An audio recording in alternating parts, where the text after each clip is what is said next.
Hello everyone, कैसे हैं आप सब। Welcome at Learnology your study guide by me Sarita, जहां हम कर रहे हैं क्लास 11 बायोलॉजी। और आज हम करेंगे स्टार्ट एक नए चैप्टर का, chapter 18 neural control and coordination. तो आज करेंगे इसका पार्ट 1। चलिए जल्दी से स्टार्ट करते हैं आज की class. So chapter neural control and coordination में जो टॉपिक्स हम कवर करने वाले हैं वो टॉपिक्स हैं न्यूरल सिस्टम, देन हम बात करेंगे ह्यूमन न्यूरल सिस्टम की, then neuron as structural and functional unit of neural system, और लास्ट में हम जानेंगे सेंट्रल नर्वस सिस्टम के बारे में। तो चैप्टर स्टार्ट करने से पहले थोड़ा सा हम इंट्रोडक्शन कर लेते हैं चैप्टर से। सो एज यू नो कि जो फंक्शन है हमारे ऑर्गन्स या ऑर्गन सिस्टम का in our body must be coordinated to maintain the homeostasis. Homeostasis क्या होता है? So your body's automatic ability to keep everything stable and balanced inside. तो कोऑर्डिनेशन जो है ये एक प्रोसेस है जिसके थ्रू दो या दो से ज्यादा जो ऑर्गन्स हैं वो आपस में इंटरेक्ट करते हैं एंड कंप्लीट करते हैं किसी फंक्शन को। जैसे कि हम इसे एक एग्जांपल से समझेंगे। जब हम एक्सरसाइज करते हैं, कोई भी फिजिकल एक्सरसाइज करते हैं, तो क्या होता है, वो एनर्जी डिमांड करता है। तो एनर्जी की जो डिमांड है वो बढ़ जाती है। इसके कारण क्या होगा, जो सप्लाई है ऑक्सीजन की वो भी बढ़ेगी। अब ऑक्सीजन की सप्लाई को बढ़ाने के लिए क्या होगा, जो रेट ऑफ रेस्पिरेशन है वो भी बढ़ जाएगा। अब जब रेट ऑफ रेस्पिरेशन बढ़ेगा तो जो हार्ट बीट है वो भी बढ़ेगी, और जिससे होगा क्या, जो ब्लड फ्लो है वो भी इंक्रीज हो जाएगा। जैसे ही हम ये फिजिकल एक्सरसाइज स्टॉप करेंगे तो जो ये सारी एक्टिविटीज है, नर्व्स, लंग्स, हार्ट, किडनी, ये सभी ग्रेजुअली क्या हो जाएंगे, return to their normal condition.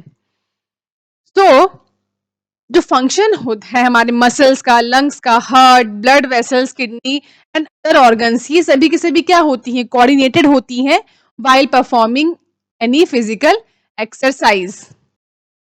हमारी बॉडी में दो टाइप के सिस्टम होते हैं। एक को हम कहते हैं नर्वस सिस्टम यानी कि न्यूरल सिस्टम, और दूसरा कहलाता है एंडोक्राइन सिस्टम। दोनों ही सिस्टम जॉइंटली कोऑर्डिनेट करते हैं, इंटीग्रेट करते हैं all the activities of organ so that they function in a synchronised fashion. Neural system की बात करते हैं। It provide an organised network of point to point connection for a quick coordination. And endocrine system क्या करता है, ये provide करता है chemical integration through hormones.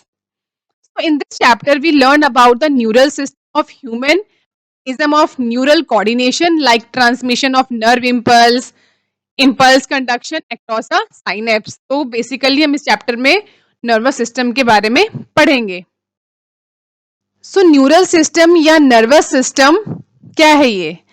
Neural system of all animals is composed of highly specialized cells called neurons। तो neurons से बने होते हैं ये पूरा nervous system, which can detect, receive and transmit different kinds of stimuli। Neural organisation जो है ये काफी सिंपल होता है लोअर इनवर्टिब्रेट्स में। ऑर्गेनिजम्स उतना सिस्टम होता है। तो फॉर एग्जाम्पल हम यहाँ देखेंगे hydra. Hydra is composed of a network of neurons. तो ये पूरा एक नेटवर्क है किसका, न्यूरॉन्स का, हाइड्रा में। फिर हम बात करते हैं किसकी, इंसेक्ट्स की। तो इंसेक्ट्स में आप देखोगे वो थोड़ा सा हाइड्रा से और एडवांस होता है। इनमें आपको ब्रेन मिलेगा, ठीक है। ब्रेन के बाद आपको यहाँ नंबर ऑफ गैंग्लियाज मिलेंगे। देखो आप, अलग अलग टाइप के गैंग्लियाज यहाँ पे प्रेजेंट हैं। And there is neural tissues also. वही अगर हम वर्टिब्रेट्स की बात करें तो they have a more developed neural system. बात करते हैं ह्यूमन नर्वस सिस्टम की, जो कि एक वर्टिब्रेट है। Human nervous system divide into two parts. पहला कहलाता है सीएनएस यानी कि सेंट्रल नर्वस सिस्टम, दूसरा कहलाता है पीएनएस यानी कि पेरिफेरल नर्वस सिस्टम। तो सेंट्रल नर्वस सिस्टम में ब्रेन और स्पाइनल कॉर्ड, ये दो चीजें आती हैं। It is the site of information processing and control. दूसरा आता है पीएनएस। तो ब्रेन से निकलने वाली जितनी भी नर्व्स हैं और स्पाइनल कॉर्ड से निकलने वाले जितने भी नर्व्स हैं, ये सारे नर्व्स कहलाते हैं पेरिफेरल नर्व्स। जो आते हैं under the peripheral nervous system. अब हम कब से नर्व्स की बातें कर रहे हैं, तो जो ये नर्व्स हैं, ये नर्व्स फाइबर भी जो हैं दो टाइप के होते हैं, किसमें, पीएनएस में, यानी कि पेरिफेरल नर्वस सिस्टम में। तो पहले नर्व फाइबर को कहते हैं afferent nerve fibres, transmit impulses from tissues organs to CNS. दूसरा है एफरेंट नर्व फाइबर, जो ट्रांसमिट करता है impulses को from CNS to concerned peripheral tissue और organs.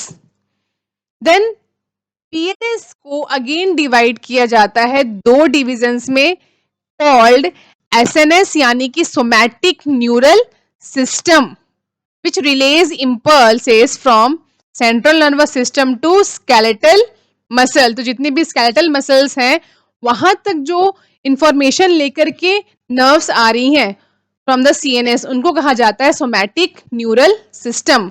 दूसरा है एएनएस यानी कि ऑटोनॉमिक न्यूरल सिस्टम।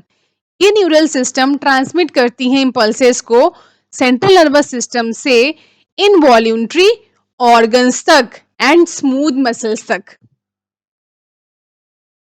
तो अभी हमने बात की ऑटोनॉमिक नर्वस सिस्टम से, वो नर्वस सिस्टम जो इंफॉर्मेशन लेकर के सीएनएस से इनवॉल्यूंटरी ऑर्गन्स तक आता है। तो ये भी दो टाइप के होते हैं, एक कहलाता है सिंपैथेटिक न्यूरल सिस्टम और दूसरा कहलाता है पैरासिम्पैथेटिक न्यूरल सिस्टम। दोनों ही ऑटोनोमस नर्वस सिस्टम के पार्ट्स हैं। देन एक और यहाँ पे आपको मिलता है विसरल नर्वस सिस्टम। तो ये जो है ये भी पीएनएस का ही पार्ट होता है, that comprises the whole complex of nerves, fibres, ganglia and plexus by which impulses travel from CNS to viscera and forms the viscera to the CNS। तो विसरा का यहाँ मतलब क्या हुआ, सभी जितने भी ऑर्गन्स हैं, जितने भी हमारे इंटरनल ऑर्गन्स हैं, जैसे हार्ट, किडनी, लंग, स्टमक, ये सभी। आई होप आपको आज की क्लास अच्छे से समझ आ गई है। अगर हाँ तो वीडियो को लाइक कीजिए, चैनल को सब्सक्राइब कीजिए और साथ में दिए गए बेल आइकन को भी प्रेस कर दीजिए, जिससे कि मेरी लेटेस्ट वीडियो की नोटिफिकेशन आपको तुरंत मिल जाए। अगर आज की क्लास में कोई भी डाउट है तो आप नीचे कमेंट सेक्शन में पूछ सकते हैं। नेक्स्ट क्लास में हमारा टॉपिक होगा neuron as structural and functional unit of neural system. Friends, आप आज की क्लास में पढ़ाए गए सभी टॉपिक्स को अपनी एनसीईआरटी बुक में कैसे रीड कर लेंगे, जिससे कि आप कॉन्फिडेंट हो जाए कि क्लास में हमारा एनसीईआरटी से सब कंप्लीट हो गया है। Till that, stay happy, stay healthy, see you soon.